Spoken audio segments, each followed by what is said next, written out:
do you see like orphanages and kind of sponsor child programs, even though they have a good-hearted purpose? Mm-hmm. Nobody's saying that what's going on is out of a maliciousness or trying mm-hmm. to perpetuate some sort of world social order. But what are your views on the kind of I don't know, the way people in America see Africans, because I'll tell you the truth, most people, when they say Africa, they just think Africa. They don't say Ethiopia, or they don't say Sierra Leone. Yeah. They say, oh, Africa, because they just huge, think of one huge mm-hmm. state, or nobody really thinks about the definitions between the cultures. Mm-hmm. But what do you think about the kind of the ideas that Westerners have in their hearts about helping African children, like about that kind of, you know, the distributor of prosperity and like helping the poor African children? Mm-hmm. Well, I think that I've encountered a lot of perceptions of Africa. You know, I've been involved in it just through my family since, you know, I was in the 4th grade in this organization all through high school.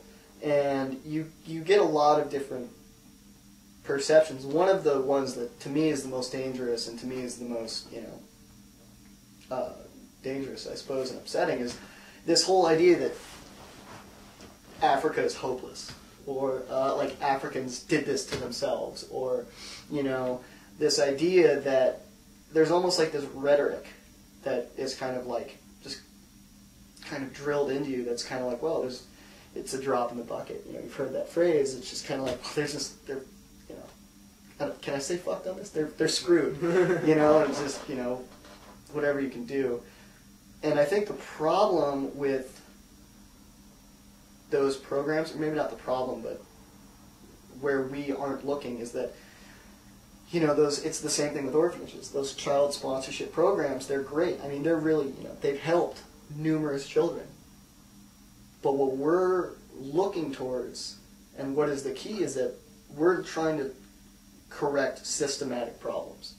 So you can sponsor children, but you're not going to sponsor every single kid. And that isn't necessarily going to lift Africa out of poverty. And I think a lot of people think of Africa, and they don't understand how Africa got there. They just think there's this Western perspective of, oh, they just aren't as good. You know, they didn't go through the Industrial Revolution. They didn't do this. They didn't, you know, they just aren't as quick as us. You know, which is mm-hmm. total bullshit.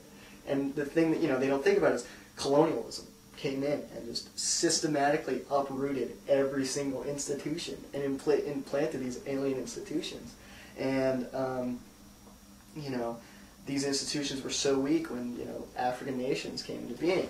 And there's, you know, ethnic tensions, and there's, you know, the debt crisis in the 80s, and there's all these things, and poor leadership. And so there's all these problems that if you really want to look into solving, then you need to take those into account. And I think that a lot of people understand, you know, I'm not, you know, insulting them, vilifying them, but they just don't really know the problems, and they just think, well, if we just give money. Mm-hmm. But if we just sponsor a kid, you know, that's the only thing we can do is, like, save a kid and give them food. Well, you know, there's a lot of things you can do, and that's the thing with Salamta, is that we're looking for a systematic solution. Because the thing with Salamta is what we're trying to do is create a beneficial model, create something that can reach out to hundreds of kids, but then can also be really easily replicated and put in a whole other country, or put in a whole other side of the city, or, you know, other organizations can take mm-hmm. our model, you know. So I think that there's just a lot, not disinformation, but a lot of just kind of maybe lack of information, or just kind of indifference to the actual, like, does anyone honestly believe? And that's what I love about the One campaign, is that, One campaign. You know the One campaign? No.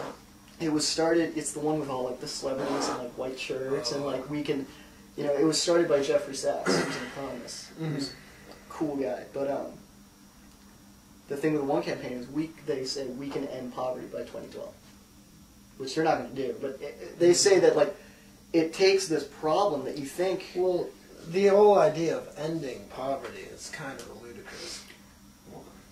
But I think it's achievable. And I think that that's the thing is I think that a lot of people think of poverty and they think, well, systematic poverty on the scale that we're seeing right now has existed all through the ages.